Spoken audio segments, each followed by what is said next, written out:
Water, water everywhere. This is page 170 in Places to Know book. You may know how you got your name, but do you know how some oceans and seas got their names? The Pacific Ocean was named by an explorer from Spain, Ferdinand Magellan. When Magellan sailed on the ocean, it was peaceful. In Spanish, the word for peaceful is Pacifico, Pacific. But that doesn't mean that the Pacific Ocean is always peaceful. Raging typhoons and tidal waves batter the coastlines of the Pacific many times during the year. Magellan just didn't see any bad storms there, probably. The Atlantic Ocean got its name from the ancient Romans.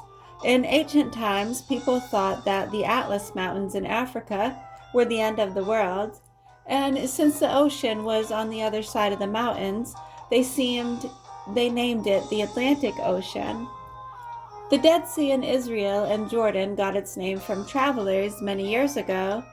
They never saw any birds fly over the sea, so they thought that the air above the sea was poisonous. But now we know that the birds don't fly over the sea because there's no food in it. No fish live in the Dead Sea, and only a few plants grow in it because the sea is too salty.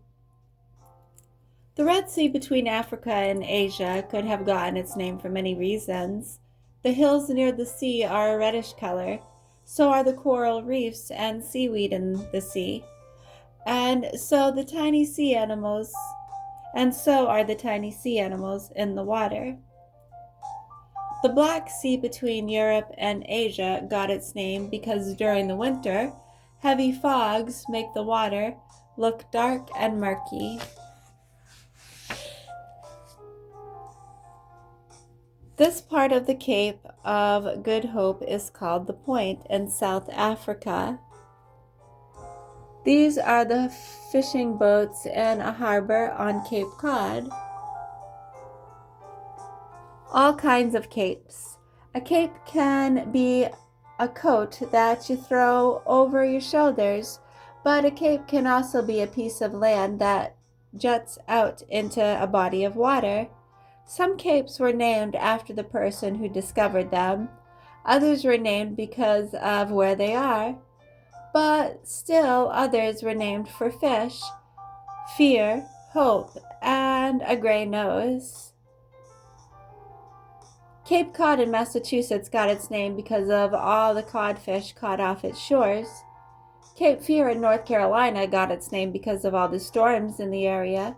Sailors feared the dangerous waters around the Cape. The Cape of Good Hope at the tip of Africa got its name from a king. When the explorer Bartholomew Dias discovered the Cape, he called it Cape of Storms, but the King of Portugal hoped that the Cape would be a good sea route to India, so he named it the Cape of Good Hope. Later, another explorer, Vasco da Gama, proved that the king was right. He sailed around the Cape of Good Hope and continued on to India. Cape Grisnez in France got its name because the cape looks like a big gray nose. Grisnez means gray nose. A snowland called Greenland. Greenland's children must dress warmly, even in July. When the Norsemen, Eric and Red, discovered a large island in the Atlantic Ocean, he thought that if he gave it a good name, people would want to move there, so he named the island Greenland. Greenland isn't really a green land at all. It's the largest island in the world, but the only part of the island that's green is the coastline. The rest of the island is covered with ice and snow.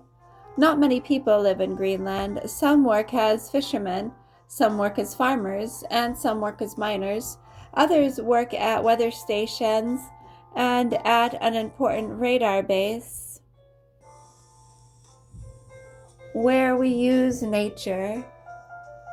Is there a river that runs backwards? Is there a place where people grow a plant that is food and that can also be used to make blankets? Is there a road that's long enough to reach around the middle of the earth? On the next pages, you can learn the answers to these questions and read about some of the other ways we use nature to help us.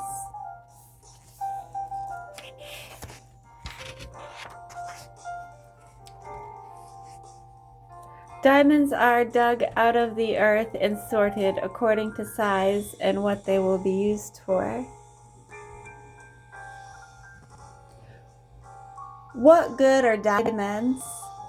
If you find a blue-gray stone on the beach, it could be more than just a pretty pebble.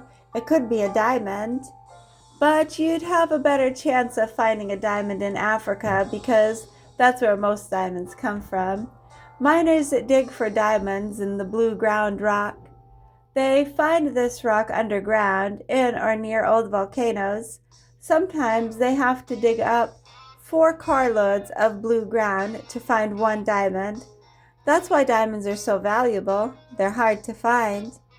You may think of a diamond as something your mother wears in a ring, but some men work with machines and tools that use diamonds. A diamond can cut, grind, and bore holes through tough metals and rocks because it is the hardest substance ever found in nature. Steel workers, miners, and even dentists use tools that have diamonds. You may have a diamond needle to play your phonograph records.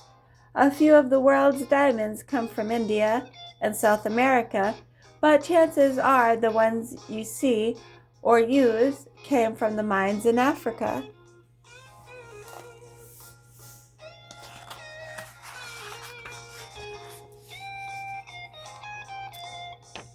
Windmills help pump water from the land and into canals that flow to the North Sea.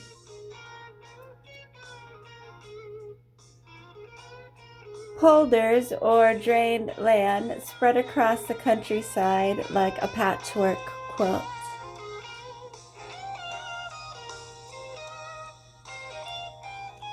Saving the drowning land. Did you ever hear the story about a little boy whose courage saved his land? His name was Peter, and he lived in a small kingdom known as the Netherlands, or Holland. One evening, Peter saw water leaking through a hole in a dike. A dike is a wall that keeps water from flooding the land. Peter knew that even the smallest leak in the dike could grow into a flood overnight, so he plunged his arm into the hole and stopped the water. The next morning, the townspeople found him and carried him to his parents. They said, "Give thanks, for your son has saved our land, and God has saved his life." You can see many dikes in the western part of Holland. The dikes protect polders, land that water has been drained away from. First, the people build dikes in the water. Then they use windmills or engines to pump the water away from the land.